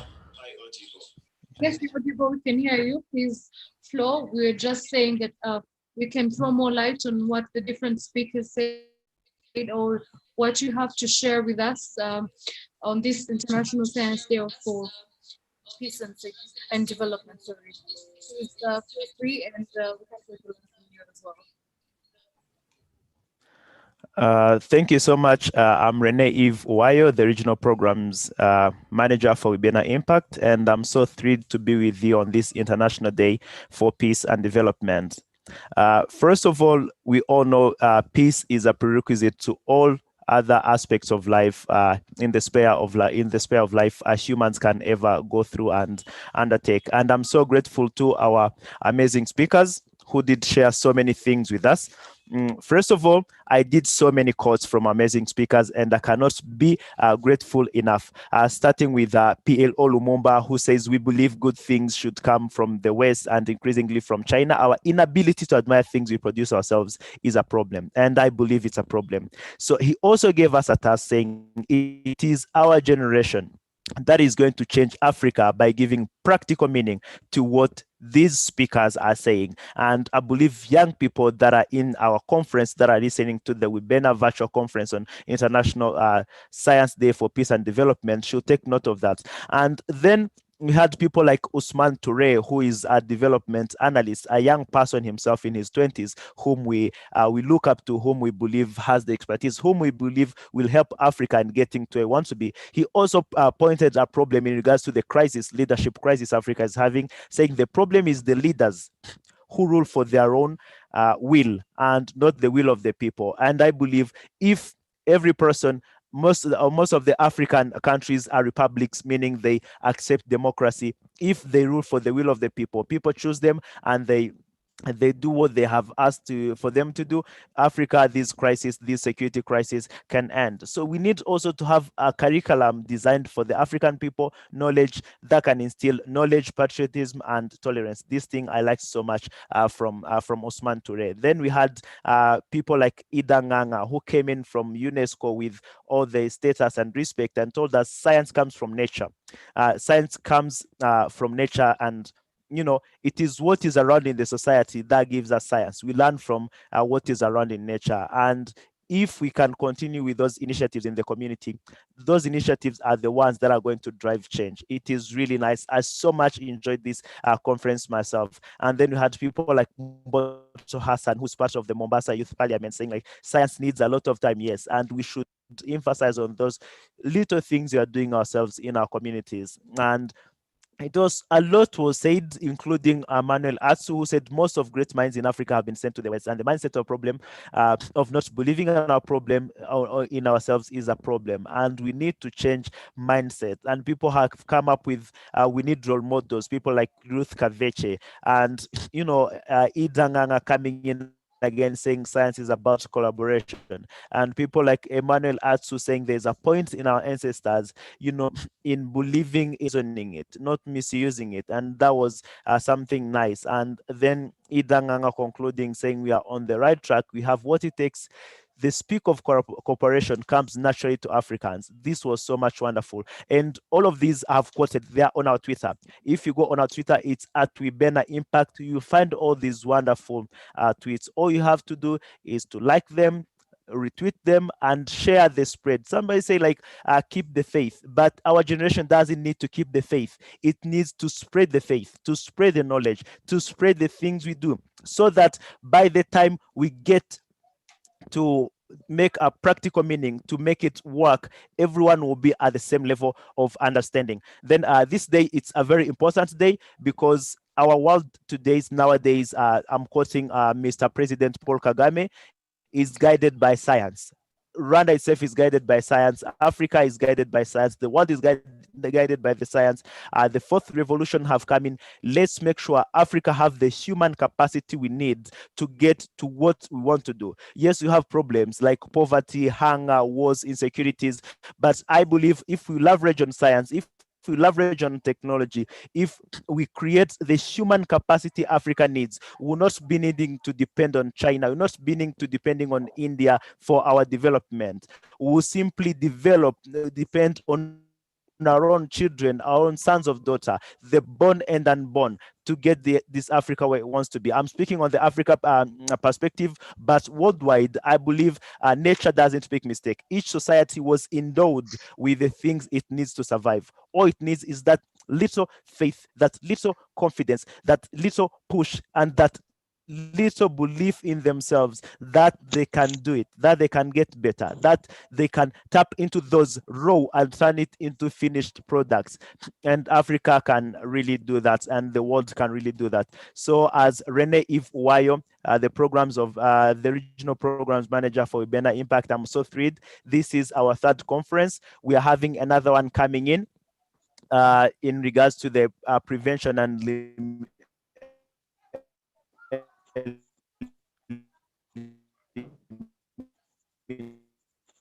of violence against women. It's something very fundamental. Personally, the nature course of involved in the transferring of values to the future generation. So So if we need our future generation to be what it wants to be now, it's important that we protect our girls, that we protect our women, our mothers, our sisters, our neighbors from any harm. So do not miss in that conference. It will be very amazing. It will be really great. And it will be the kicking off start from the 16 days of activism with Wibena Impact. So personally, I'm so very much grateful. You are so welcome. Wibena is home. Wibena is not an institute. Wibena is not an organization. Wibena is a family, and everyone is welcome in this family. We accept everyone as they are. Just make sure you are along with us along the way, and we'll be with you.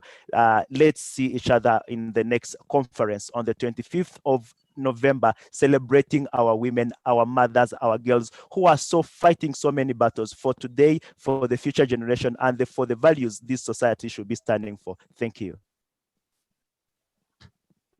Thank you very much, Renee, for that wonderful insight and everything that you've shared with us. So allow me to say that we are going to be having the CEO here at Wibena, who is going to be sharing with us and talking to us about different insights as well. As he gives us the conclusion remarks as Wibena Impact CEO, we welcome you, sir.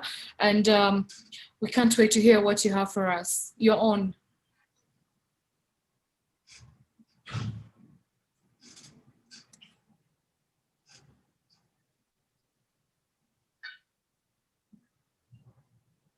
Yes, sir. Are you there?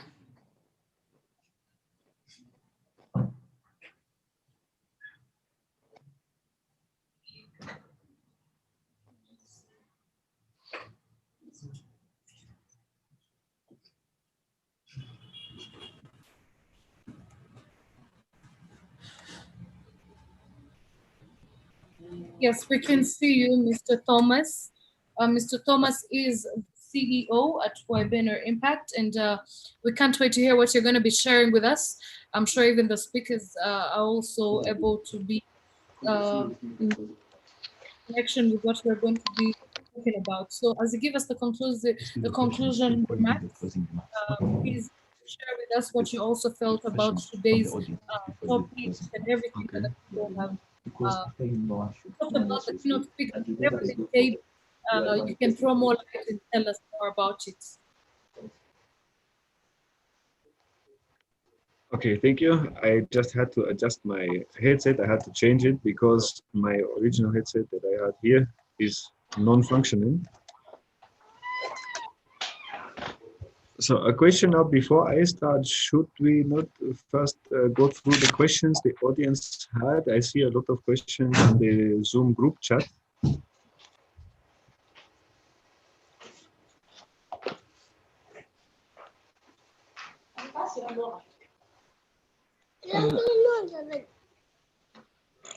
Hello?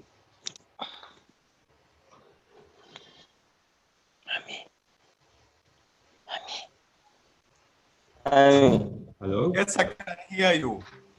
Yes, we can hear you. We can hear you, but may Mr. Ebrima please mute your speaker and Mr. Brown, so we can be able to hear from Mr. Thomas. Thank you.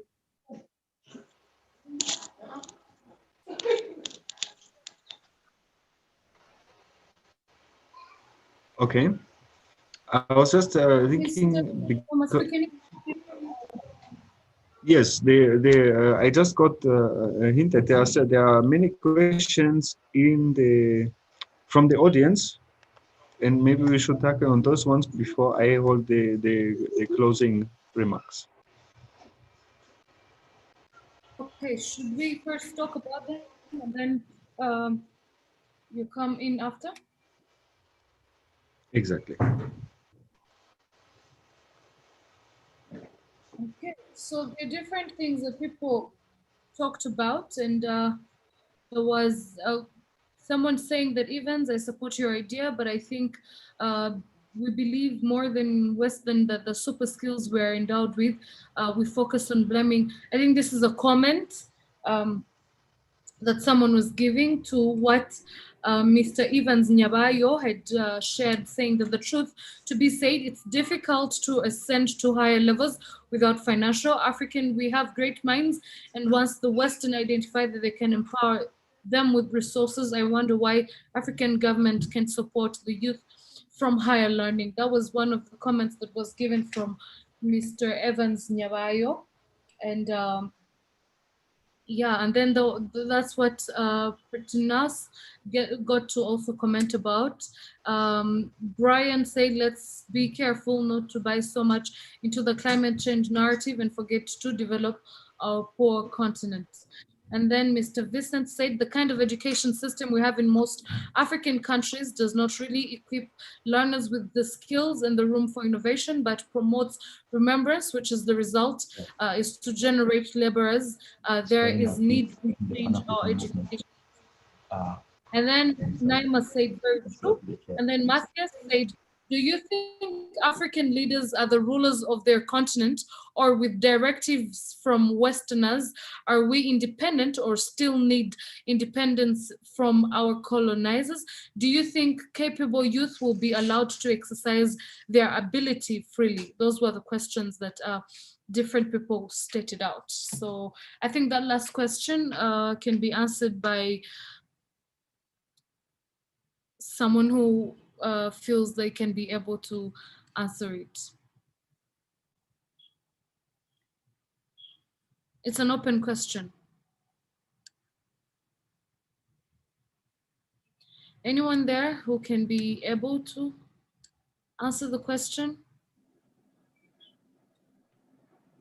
Mr. Emmanuel, are you there? Or Mr. What is the question again? Michael? What is the question again? Can you repeat the question? The question was saying, do you think African leaders are the rulers of their continent, or with directives from Westerners? Are we independent, or we still need independence from our colonizers? Do you think capable youth will be allowed to exercise their ability freely? Yeah, what I think is that they don't have full control over their countries. The African leaders do not have full control over their countries. What we need is a revolution, and I see that coming soon. A revolution that would actually make Africa fully independent. We claim we are independent, but we are not independent. We're using their curriculum, we're using the Western curriculum, we're using Western, when it comes to health system methodology, that is what we're using. Almost everything we're using is actually from the West. We've actually relegated what we have. We don't have control of our system. And I believe that the youth are coming out. It won't be that kind of violence, but it would be a dialogue, right? Where we're going to actually share with the leaders that it is time for African youth to take over. We're seeing the light, we see the star, and it's time for that kind of revolution. So they don't have control over their countries. They don't have it. They don't have it. Most of them don't have it. And some of them do have, right? But most of them don't have it. Yes, yes. Thank you very much, sir. And then we would like to thank Ms. Ruth. She's saying that she will have to drop now. Thank you all. Thank you to Ms. Ruth Kaveke. It was so amazing to have you here with us. So as we continue, I also saw that there was Mr. Shika Michael also online. Could you please also throw more light on that question that Mr. Emmanuel just talked about, or can I read it for you again so that you can be able to hear it very well? Yeah, read it for me. Okay, so it was a gentleman called Matthias who was saying that, do you think African leaders are the rulers of their continent, or with directives from Westerners? Are we independent, or do we still need independence from our colonizers? Do you think capable youth will be allowed to exercise their ability freely? That was the question that he had answered, and we feel like you can also throw more light. Thank you so much, moderator Tracy. Dear comrades, I believe that some of African leaders are independent, but not all, not all. I'm giving an example like His Excellency Paul Kagame, the President of Rwanda. He's the one that really tried to implement one of the African activities which is really going to be happening. You remember what happened here in Rwanda, the African Continental Free Trade Area. The African Continental Free Trade Area, it's a big project which has been being there for a while. But when the President Paul Kagame came in the position of the chairperson of African Union, he managed to implement what it was already on the system. So we convened the meeting here in Kigali at the convention center. I believe that some of the presidents, some of the governments are still dealing with the Western needs. But we are trying to find a solution. We are trying to find the matter to see that we Africans, we can see the potential in ourselves. We can join our hands together and see what is really coming in the next generation.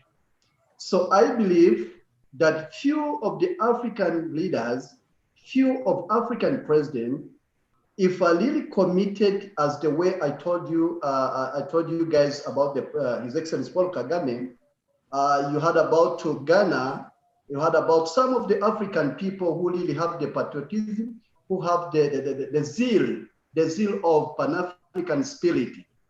I believe that they will be bringing the bridge, building the bridge, which will help our young generation, more especially us, that will take the Africa to another level. I believe on this period, in this generation, some of the challenges which is really going around, but I remember when they signed the one passport here in Rwanda, I remember the president of Paul Kagame and the president of Guinea, they actually launched the passport, one passport for the Africa. Things we are trying to see how little we can integrate the Africa. And when you look to the Secretariat now, the Secretariat of African Continental Free Trade Area in Ghana now, which have already started working this year, moderator, I would really want to say that I believe that one day, one time, African leader will be independent 100%. But it's a journey, it's a process. So we cannot say that now we are independent. No, we might be maybe on 40, we might be on 30, but we are expecting that's the journey we are. Actually, as Pan-African Movement Rwandan chapter, we are trying to instigate, we are trying to mobilize, we are trying to bring all the people on the board to see that the Rwandan chapter and other chapters of Pan-African in different countries will sit together and see what we can do, more especially the young people. We believe in young people now, that the young people will do the revolution, and we bring the impact and we bring the changes in the government, but through mentoring them so that they can taking a step to another step. That's what I really can answer on it, but back to the point, not all 100%, but we have some few presidents and some governments which are really trying to put everything on the system. Thank you so much. That's what I really I can say about this. Thank you very much, Mr. Shyaka. Michael, that was such a great keynote. I must say that we have also really learned a lot from what you've shared with us. Thank you very much. Thank you. Yes, so I believe that we're closely coming to the end of our conference, and just before we end, would like to hear from the CEO of Webena Impact, Mr. Thomas. The floor is yours. You can share with us the closing remarks. Okay, before I get to that, there was one thing that was said about the education and the curriculums that are taken from the West and that are all dictated by the West. Just my own thought as a non-African myself, I agree strongly with Mr. Shyaka and Mr. Atsu. But I think it is not a bad thing if it's implemented in a good way. For example, to send people from here, from Africa, to the Western world that is already developed on a high level, to gain the knowledge and then come back to build up your own continent.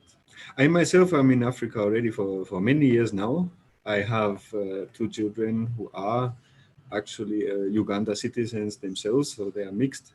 So I also have a lot of thoughts about that. And I think from what I've seen so often is that people are basically going from here to Europe and to America, and they are going to stay there. And I think that is the wrong approach. I think it is a good idea to send them to an area where they get well educated and they gain all the skills necessary and come home to build up their home countries. I think this would be a way, when it comes especially to the original theme of the conference, peace and development. I think if a cold cut is made with the Western world, it will be very difficult for Africa to actually gain the momentum to build up their continent on their own. And it might also be a very difficult thing to have connections with other countries on a diplomatic level, because I think both areas, both sides of the world have to compromise a little bit better. The Western world has to stop exploiting the African continent in the way they do and in the way they did in the past. And the Africans need to come back, the diaspora needs to come back to actually build their own continent to a proper level so that Africa gets to where it deserves to be and where it has to go. That would be my own personal opinion to this before I hold the closing remarks. That's amazing. I support what you said. Thank you very much, Mr. CEO. That was. That's true. Yeah. I would also want to add something before the CEO give a conclusion. Can I say something? Yes, of course. Yes, please. Okay. Something. Yes. Thank you. You Mr. Thomas mentioned about going abroad as a student, as a businessman or businesswoman, as a tourist, as a researcher, as a doctor, depending on the area where you are. It just really come to my mind that I've been in India for 7 years. I've been in India for 7 years. I did undergraduate, postgraduate. I joined my PhD. I traveled to Brussels. I've been traveled to Germany, China, Japan, where and where. But I'm coming to the point that time comes and say, no, I have to go back to my country. I have to go back to Africa. I have to be a part of the development for my country and for the continent in general. So I'm coming back to your point, say that going abroad is not a problem, but what did we really bring to the continent? What did we bring to our country? Going there, it's okay, but let's plan to come back and establish something special in our country or something special for the continent. So I agree with you 100%. I agree with you depending on the experience that I have. I decided to come back, not just because I have a lot of money, not just because I have a lot of knowledge, but just because that I'm saying I need to be a part of the development of my country. I need to be a part of the development of the continent. So now we are in the movement of mobilizing other diaspora people to come back and invest in Africa. Africa, we have resources. Africa, we have God. Africa, we have land, the agriculture and everything. I believe that if we keep this momentum of mobilizing our fellow diaspora to come, it will be very, very, very, very good. Ali, I can give a lecture for the diaspora and coming back to Rwanda or coming back to Africa. But because of the time, Mr. Siwa, thank you so much. Ms. Moderator, thank you so much for giving me the time. God bless you. All right, I have just one thing to say then. Can I say just one last thing and we're through? So thank you so much for that presentation, Mr. Thomas. That's great.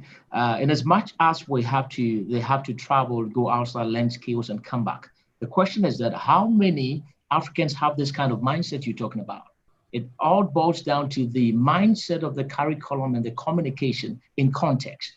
If we don't teach it in context, the African context, it's very difficult for the Africans in the diaspora to come back, because the setup, the mindset, the motive behind it doesn't really communicate all of these things. So as he came back to help set up this, how many of such would come back? You get it? So all that we are saying is not to cut ties with the Western, but we need to incorporate the African setting and context. So if you are learning engineering around your vicinity, how can you apply engineering in your vicinity?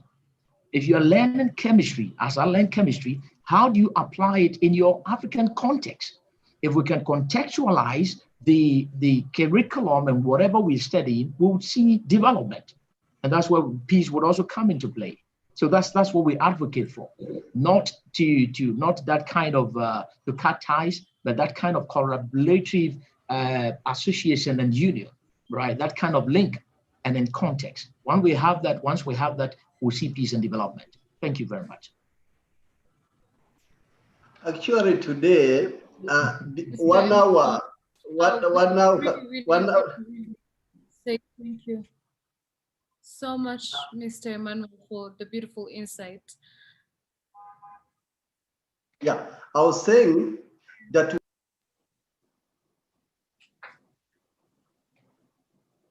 1 hour before I joined the meeting, I had a meeting with some people. But you know, some people told me that when you go to Germany as a student, it takes a year taking you around, getting to know the history of Germany and the language and of course, everything what is really going there. So we had a discussion with some comrades. We came to the point and say, hey, can't we have a university, Africa, the university that really have the curriculum and teaching the history of Africa?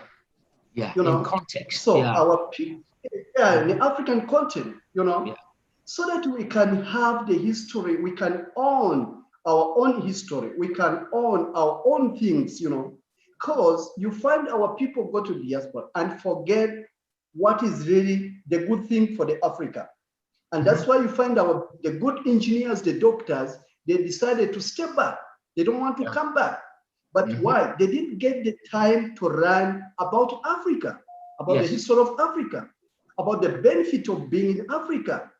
So I was discussing with some officials and saying, hey, can't we have a university of African university which teach the African history, the development of Africa, the opportunity which is in Africa, and you know, so on and so on.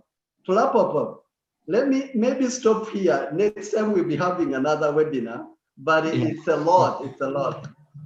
Yeah, thank you. Yeah, I think that is a whole different session. That is something we could talk a very, very long time about. Even me, I'm very interested in that. It was in some countries, I've been in many different African countries, so far 12, as far as I could count, and if I didn't forget any. And in some countries, it was very difficult to actually learn about the history. Like, as you said, even the teachers themselves did not really have too much information about the exact history. But this one, I think we have to shift to a separate meeting. For today, we have sadly reached the end. I'm very grateful. It was very interesting for me. I wish we would have more time. I thank everyone for coming and participating in this, especially PLO Lumumba. It was very interesting for me. It was the first time to hear him live. Mr. Shaka Michael, I hope we can stay in touch and we have some more discussion on different topics, or maybe find some way to collaborate. Also, Mr. Emmanuel Atsu, same thing. I'm very interested in hearing more, and in if you're interested also in collaborating, it would be nice to partner up with, to build a network to actually push the things that have been discussed today and to implement them in some real activities that have an impact on the society. That's why I came from Germany. I am from Germany. That's why I came to Africa, not because I didn't like my country anymore, or not because I came here to see the Africa that was always displayed in my country as poor and mostly technology-wise way backward, it was because I had a higher education and I wanted to do something. And I wanted to see if my education level, if I can help other people to get to the same level. And it ended with me actually staying here and never going back home since then. So generally, I would say, I hope we can collaborate on some things in the future. I'm always open. I think our contacts are on the website, and I think the host actually shared them in advance before the meeting started. We have another conference coming up on the 25th of November, as the programs manager, Rene Yves, already mentioned, the Day for Elimination of Violence Against Women. I hope I see you there as well. And yeah, as I said, to everyone interested in partnership or collaboration, you're very welcome to connect with us or with me at any time for discussion and planning. And I thank you a lot for your inputs and contributions. They will have a huge impact on everything we are going to plan for the future.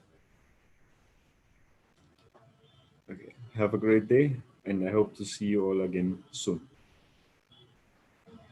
All right, thank you very much, Mr. Thelma, for everything, and also making sure that we have this beautiful conference meeting. So I'd like to thank everyone that has been here with us, everyone that tuned in live.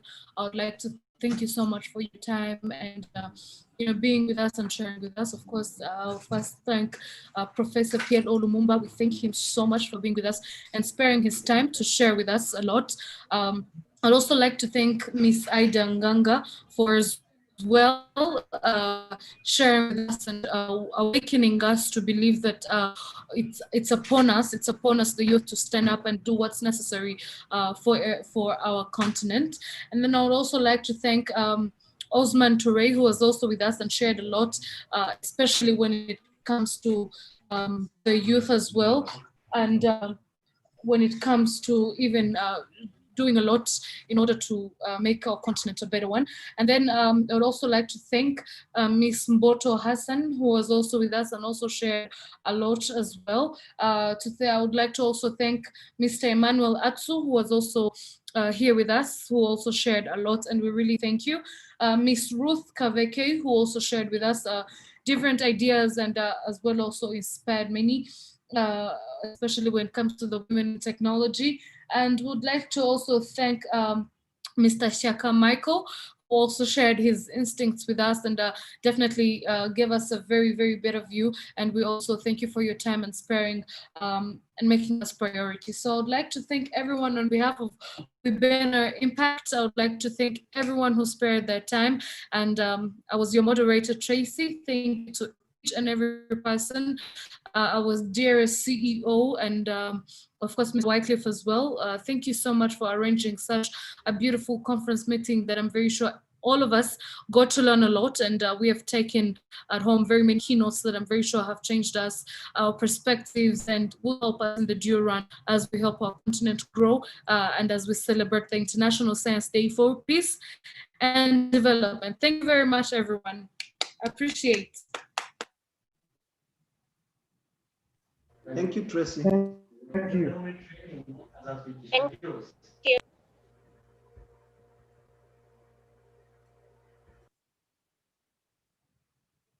Thank you.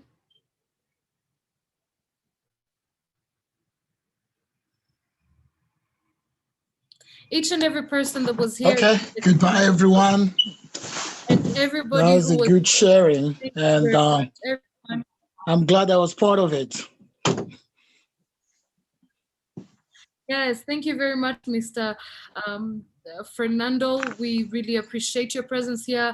Ebuma, Vicent, Desmond, Uwima, Eric, Felix Noble, Albert, Dominique, Esther, Masi.